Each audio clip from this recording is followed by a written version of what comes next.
कहने का बस इतना सा भाव है कि नारियों का सम्मान करिए, उनको कोई वस्तु, कोई प्रोडक्ट मत समझिए कि आप उसको कोई खरीदने जा रहे हैं, मोल भाव करने जा रहे हैं।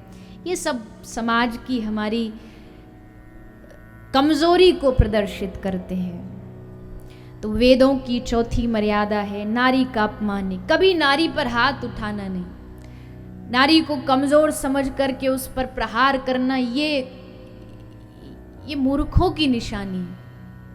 आपसे आपकी कोई सहमति अपनी पत्नी से नहीं हो रही तो बहुत उपाय हैं, वाक्यों से, शब्दों से, लेकिन हाथ उठा करके उस पर प्रहार करना ये एक वास्तविक पुरुष का लक्षण तो कतई नहीं है।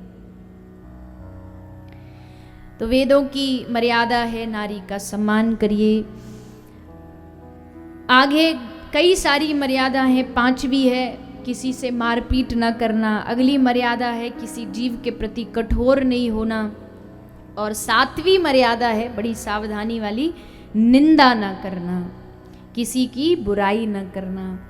क्योंकि हमारा आधे से ज़्यादा समय तो जो होता है वो निंदा चुगलियों में ही चला जाता है। इसकी बुराई, उसकी बुराई, पड़ोसी की, इसकी, सब समय इसी में हम निकाल देते हैं। और बड़ा रस आता है निंदा चुगली में, दूसरों की बुराई करने में इतना रस आता है कि रबड़ी रसगुल्ला में इतना रस नहीं। 2-4 बैठ जाओ, महिला काम खत्म होता नहीं, 10-11 बजे की सब सारी पड़ोसन इकट्ठी हो जाएंगी, पूरे चतरा का हाल चाल उनसे पूछ लो, किसके घर में क्या चल रहा है, सब उनको पूरा सब न्यूज़ प्राप्त होती है।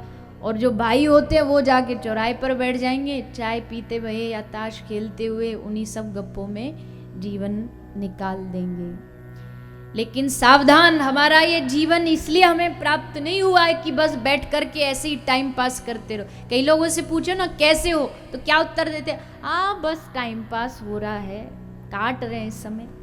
अब अपने आप से पूछो, इतना कीमती जीवन क्या समय काटने को मिला है हमें? क्या हमारा इतना जो कीमती, जिसको देवता जन्म लेने के लिए तरसते हैं, वो जीवन क्या हमें सिर्फ टाइम पास करने के लिए मिला है कि समय काट रहे हैं?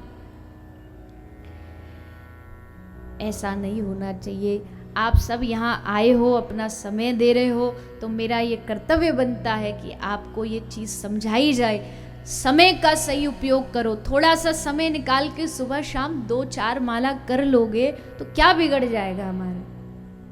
गुरु बनाओ, गुरु मंत्र जो दे उसका बैठ के माला जाप करो, आपको खुद को जीवन में इतना अच्छा अनुभव होगा कि यहाँ आप कहीं ऐसे ही समय बेकार में बिता रहे थे, अब देखो कितना बढ़िया है, भगवान का नाम भी ले रहे हैं, कीर्तन भी कर रहे हैं, कथा भी सुन रहे हैं, और अपना जीवन भी खा पी रहे हैं, बाकी सब भी साथ में चल रहा है।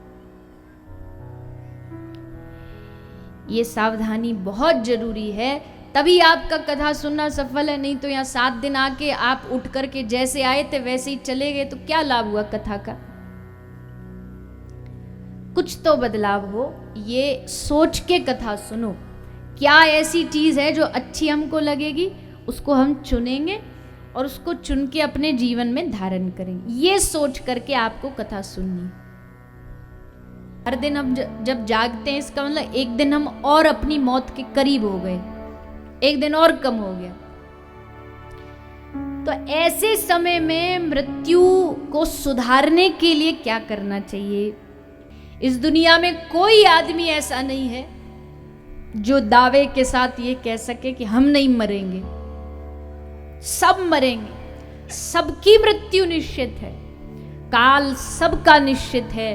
बस फर्क इतना है, कोई मरता है तो रोते रोते मरता है। कबीरा जब हम पैदा भये, जग हंसा हम रोए, पर ऐसी करनी कर चलो, हम हंसे जग रोए। कुछ ऐसा कर्म करके जाओ कि दुनिया वाले हमारे जाने से रोए। वाह, क्या इंसान था, कितना बढ़िया स्वभाव था। देखो जब जिससे मिलता हंस के बात करता, कितना उसमें विनम्रता थी। ऐसा कहना चाहिए लोगों को, ये नहीं कि अरे जब देखो अकड़ के ही चलता था, अभिमान में ही चलता था। कब तक चलेगा अभिमान? एक ना एक दिन तो उस अभिमान का नाश होना ही है। एक कोई कितना भी बड़ा राजा क्यों ना हो, कोई कितना भी बड़ा जमींदार क्यों ना हो, लाखों करोड़ों अरबों का मालिक क्यों ना हो, लेकिन जिस दिन काल आएगा उस दिन कभी नहीं पूछा जाएगा कि भैया कितने धनवान हो तुम, कितने पद तुम्हारे पास हैं। सबको एक तरफ करके मृत्यु आएगी। इसलिए महापुरुष कहते हैं अहंकार मत करिए, अभिमान मत करिए किसी भी वस्तु का, न तन का, न धन का, न अपने वैभव का, न पद प्रतिष्ठा का।